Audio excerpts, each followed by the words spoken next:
viu o filme? Vi, eu assisti. Gostei bastante. Me surpreendeu. Estamos olhando. Você esperava pouco? Não. Já tá valendo, gente.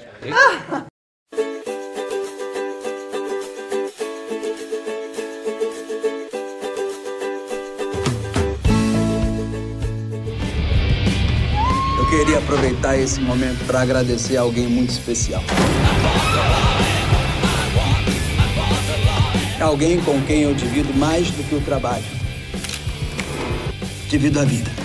E esse alguém é Deus. Eu queria começar com vocês sabendo um pouco o que chamou a atenção no papel, que vocês falaram, nossa, eu quero viver essa personagem, pros dois. Acho que foi mais o projeto do que o papel, né? Porque o papel ele foi criado depois. Eles não eram assim. A gente tava muito bem intencionado, assim. O Pedro Amorim, ele é muito caloroso, muito jovem, muito animado, então ele estimulou muita gente, né? Ele deixou a gente assim, vamos fazer, as referências eram muito legais que a gente trazia, que ele trazia. Era ousado, era tudo ousado. A gente pensava em fazer... Coen, a gente falava... na Guerra dos Roses, de Irmãos Coen, não como vamos fazer esse tipo de filme, mas vamos de se inspirar para ter Eu me lembro também de uma série que eu peguei no YouTube, agora eu nem lembro o nome, de uma mulher que se atrapalha toda. Várias referências, são várias. E a gente ia trocando essas experiências e o cursinho sempre muito aberto para receber as coisas que a gente falava e mudar e receber as críticas, os elogios. E a gente foi construindo isso e aí resolvemos ir para Ribeirão Preto e aí o filme foi ficando, sabe, maior e mais forte. Foi tomando identidade também, né? E a gente falou, tem que ser em Ribeirão. Aí a gente começou a curtir, porque imagina, a gente vestido daquele jeito, um casal bem excêntrico, falando de um mundo sertanejo, que é muito distante da gente, desse mundo rural, mais country, que é um filme que não tem um lugar assim que... A gente não está acostumado a ver muito filme que se passa ali no interior de São Paulo. Então isso também foi deixando a gente animada. Aí veio o sotaque, a gente falou, vamos fazer isso, aquilo. Aí ele teve a ideia da prótese. E assim, a gente foi engordando esse filme.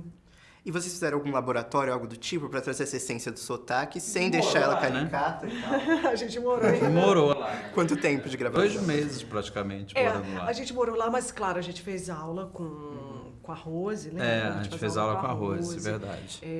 A gente teve a Aninha, que ficava lá no set também, anotando as palavrinhas que a gente tinha mais dificuldade. A gente fez aula de dança ali do sertanejo, pra gente ter um pouco de... Eu fiz aula de tiro, voltei a fazer aula que eu tinha feito em Olga. O que mais que a gente fez, hein?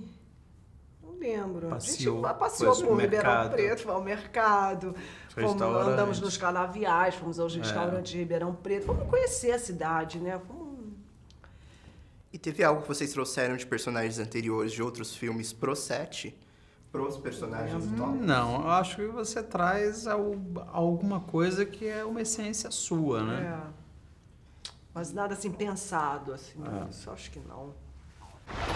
Acabou a gasolina. Jura? Vamos andando. Eu não vou pôr meu sapato de 7 mil reais nessa estrada de terra. 7 mil reais? Vai discutir isso agora! Não! Eu vou até em casa, pego o seu carro, volto aqui pra te buscar.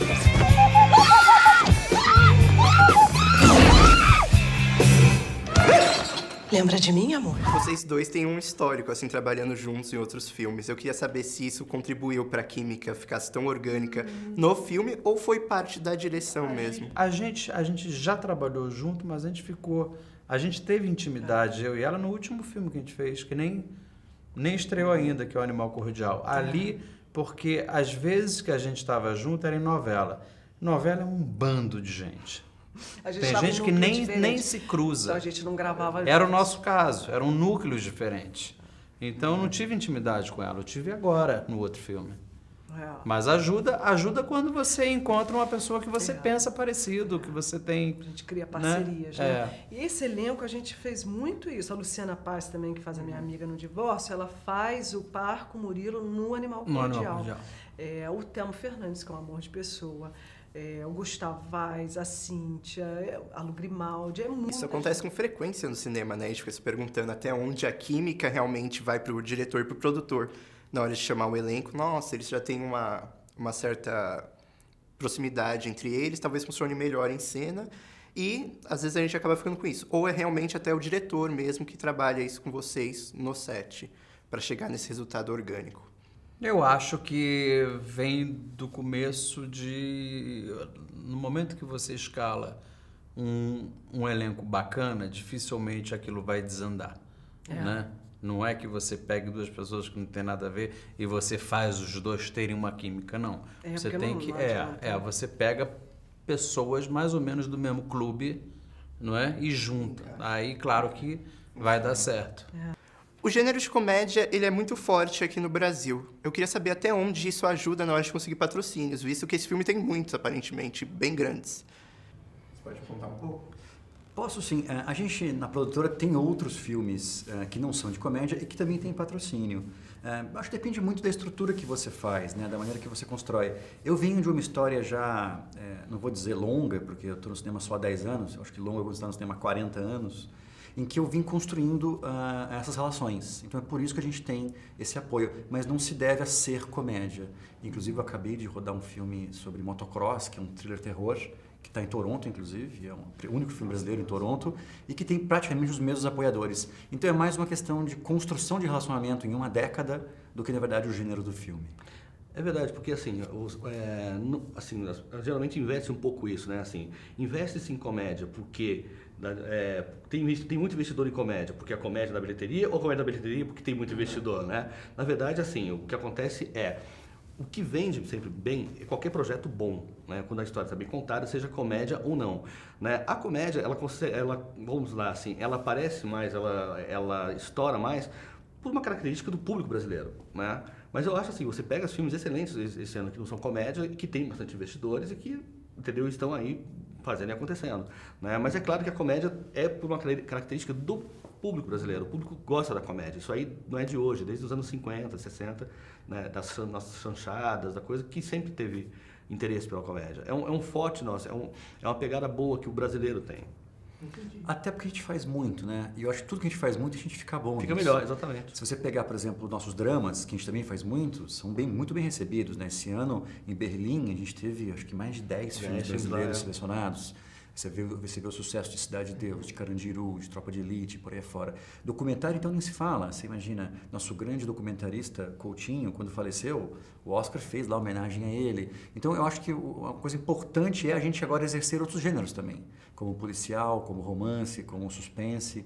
Então, enfim, tentando responder a tua pergunta. Assim, tanto é que, assim, muito engraçado, quando sempre comentam isso, né? Se você pegar das 5, assim, até o Minha Mãe Uma Peça 2, se você pegar as 5 maiores bilheterias, nenhuma era comédia. Era Tropa de Elite 2, era Dois Filhos de Francisco, não sei o quê. Nunca era comédia, né? Acho que chegava... Aí, a comédia que tinha feito mais bilheteria no Brasil, se não me engano, era Se Fosse Você 2, né? Que ficava ali entre 6º e 7º lugar. Então, assim, a gente tem uma variedade grande, sim.